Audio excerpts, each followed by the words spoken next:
নমস্কার বন্ধুরা, welcome to nature's paradise Bhutan trip part 4। আজ 26শে মে মঙ্গলবার। আমরা এখন যাত্রা করছি পুনাখা থেকে ফোবজিকা ভ্যালির উদ্দেশ্যে। পথে আমরা একটি খুব সুন্দর ক্যাফেতে একটা ছোট্ট ব্রেক নিলাম। ক্যাফেটি খুব সুন্দর, চারপাশে প্রাকৃতিক সৌন্দর্যে ভরপুর। ভুটানের এই রাস্তার ধারে ছোট্ট ক্যাফেগুলি প্রত্যেকটি খুব সুন্দর।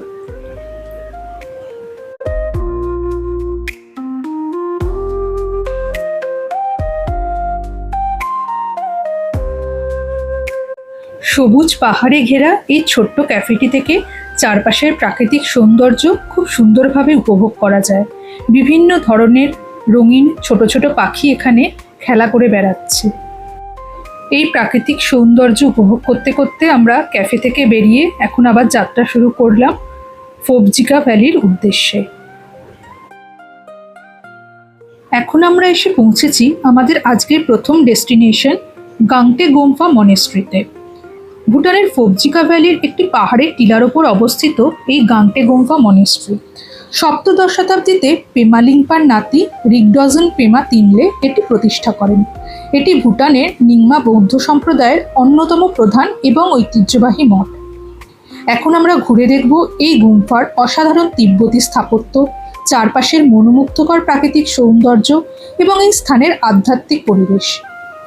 মেঘে ঢাকা ফোবজিকা ভ্যালির চূড়ায় দাঁড়িয়ে চারপাশের প্যানোরামিক ভিউ সত্যিই মনোমুগ্ধকর। কথিত আছে যে প্রতি বছর শীতকালে তিব্বত থেকে পরিযায়ী ব্ল্যাক নেকেড ক্রেনস এখানে আসে, আর বিশ্বাস করা হয় এই পাখিরা মঠের ওপর 3বার চক্কর কেটে উপত্যকায় নেমে আসে। প্রতি বছর নভেম্বর মাসে এখানে বিখ্যাত গাংতে সেচু উৎসব অনুষ্ঠিত হয়। আজকে এই গুম্ফাতে একটি স্থানীয় উৎসব অনুষ্ঠিত হবে। আমাদের ভাগ্য ভালো থাকায় আমরা সেই অনুষ্ঠানটি দেখতে পেলাম। আমরা এই গুম্ফাতে লাঞ্চও সারলাম। আমরা আজকে ফোবজিকা ভ্যালিতে যে হোমস্টেতে থাকবো, সেই হোমস্টের ওনার আজকে এখানে সকল দর্শনার্থীদের জন্য একটি লাঞ্চ অর্গানাইজ করেছিলেন। আমরা সেখানেই সবাই লাঞ্চ করলাম। লাঞ্চ করার পর আমরা স্থানীয় ধর্মীয় অনুষ্ঠানটি উপভোগ করলাম। যেহেতু অনুষ্ঠানটি মঠের ভিতর অনুষ্ঠিত হয়েছিল, তাই আমরা সেটার কোনো ফটো বা ভিডিও করতে পারিনি।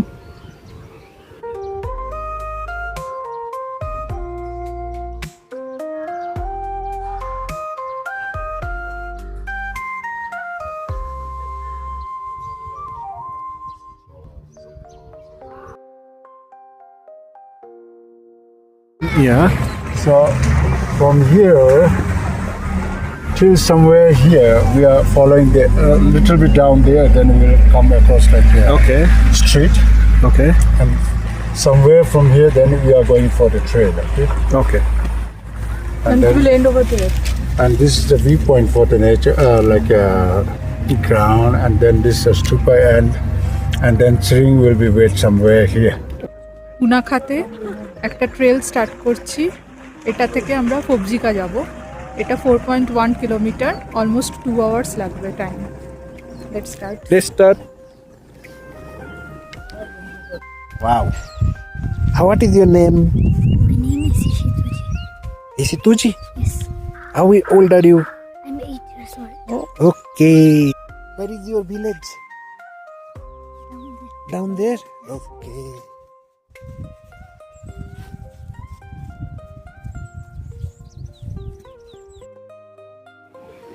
ভুটানের অন্যতম সুন্দর এবং মনোরম স্থান হলো ফোবজিকা ভ্যালি, যা গাংতে ভ্যালি নামেও পরিচিত।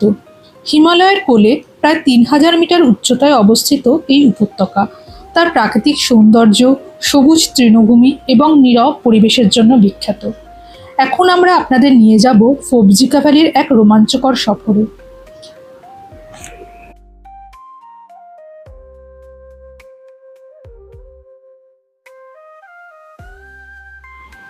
ফোবজিকা হলো হিমালয়ের কোলে গঠিত একটি বিস্তৃত ইউ আকৃতির গ্লেশিয়াল ভ্যালি। পাহাড়ি পাইন বনের ঘেরাটোপে বিস্তৃত সবুজ তৃণভূমি ও জলাভূমি একে এক অনন্য রূপ দেয়। এই ফোবজিকা ভ্যালির অন্যতম আকর্ষণ হলো ব্ল্যাক নেকড ক্রেন।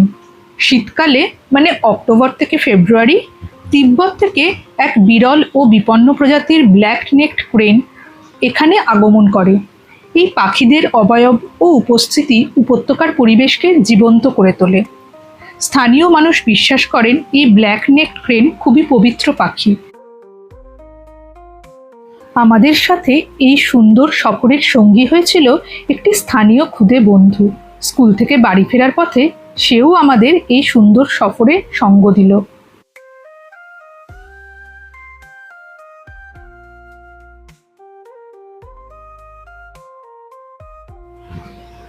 গ্রীষ্মে সবুজ ও রঙিন বুনো ফুলে ঢেকে থাকা উপত্যকাটি শীতকালে কুয়াশা ও তুষারের চাদরে ঢেকে এক শান্ত নিঝুম রূপ ধারণ করে। স্থানীয় বিশ্বাস অনুযায়ী পরিযায়ী ব্ল্যাক নেক ক্রেন পবজিকা উপত্যকায় পৌঁছানোর পর এবং বসন্তকালে ফিরে যাওয়ার সময় গাংতে মনিস্ট্রির চারপাশে 3 বার প্রদক্ষিণ করে তাদের শ্রদ্ধা নিবেদন করে। প্রতি বছর নভেম্বর মাসে গাংতে মনিস্ট্রি প্রাঙ্গণে পরিবেশ সংরক্ষণ ও ক্রেনদের স্বাগত জানাতে বিশেষ সাংস্কৃতিক উৎসব পালিত হয়। পরিবেশ সচেতনতার কারণে এই উপত্যকায় মাটির নিচ দিয়ে বিদ্যুৎ সংযোগ দেওয়া হয়েছে, যাতে পাখিদের চলাচলে কোনো বাধা না সৃষ্টি হয়। প্রকৃতি ও ঐতিহ্যের এমন মেলবন্ধন পবজিকা উপত্যকাকে ভুটানের অন্যতম দর্শনীয় স্থান করে তুলেছে। আপনারা যদি ভুটান ট্রিপ প্ল্যান করেন তাহলে এই পবজিকা ভ্যালিকে অবশ্যই আপনাদের ট্যুর প্ল্যানিংয়ে রাখবেন। কিন্তু আমরা এই যে ট্রেলটি করছি, এই ট্রেলটি কিন্তু একদমই কষ্টদায়ক নয়। এখানে উঁচুতে ওঠার কোনো ব্যাপার নেই, পুরোটাই নিচে আমরা নামছিলাম। আর চারপাশের প্রাকৃতিক সৌন্দর্য এতই সুন্দর, আপনি বুঝতেই পারবেন না কখন আপনি এই পুরো ট্রেলটি কমপ্লিট করে ফেলেছেন। আমাদের এই পুরো ট্রেলটি কমপ্লিট করতে 2.5 থেকে 3 ঘন্টা লেগেছিল। মাঝখানে একটা খুব সুন্দর ভিউ পয়েন্ট ছিল, সেখানে দাঁড়িয়ে আমরা কিছু ফটোশ্যুটও করে নিলাম।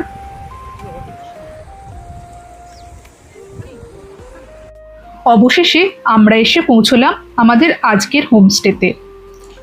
আমাদের হোমস্টের সামনেটাই এই রকম সুন্দর। হোমস্টের সামনে থেকে আমরা এই রকম সুন্দর ভিউ উপভোগ করতে পারছিলাম। দেখতেই পারছেন চারপাশে কি সুন্দর পাহাড়, সবুজ তৃণভূমি, আকাশে মেঘেদের খেলা দেখা যাচ্ছে। চট করে আপনার মনে হবে আপনি কোনো ইউরোপের কান্ট্রি সাইডে এসে পড়েছেন। পোস্টকার্ডের মতোই খুব সুন্দর এই জায়গাটি।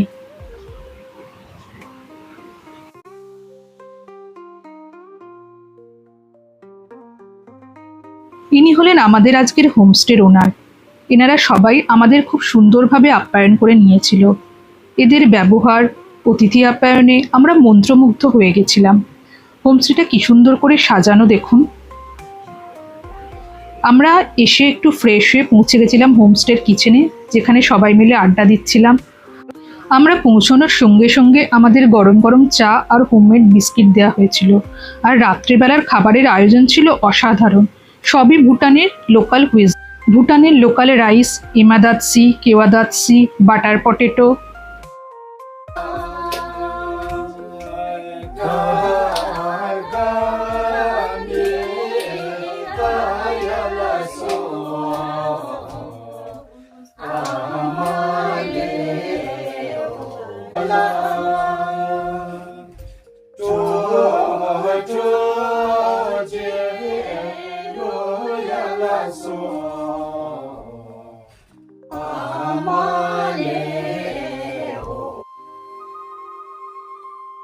আজ 27শে মে, বুধবার।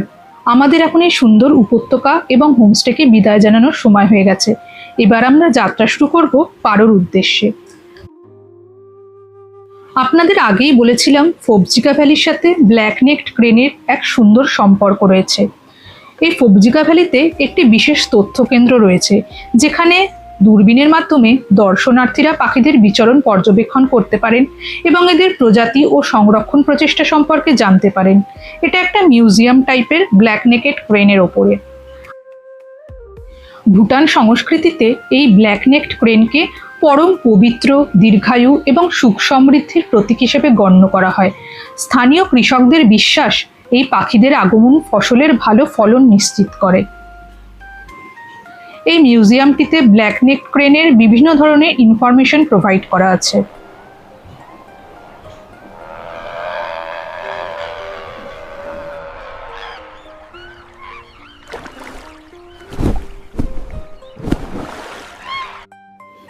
এখন আপনারা যে দুটো ব্ল্যাক নেকড ক্রেনকে দেখতে পাচ্ছেন, এরা এই ভ্যালিতে এসে ইনজিওর্ড হয়ে গেছিল, কোনোভাবে ডানায় আঘাত পায়।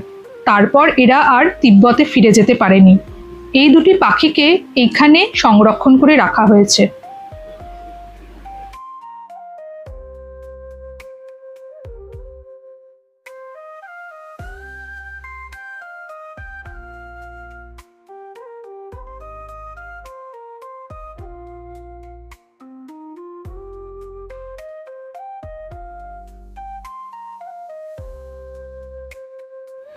এবার আমরা ফোবজিকা ভ্যালিকে বিদায় জানিয়ে রাস্তায় খুব সুন্দর প্রাকৃতিক সৌন্দর্য, মেঘেদের আনাগোনা উপভোগ করতে করতে যাত্রা শুরু করলাম আমাদের শেষ গন্তব্যস্থল পারোর উদ্দেশ্যে।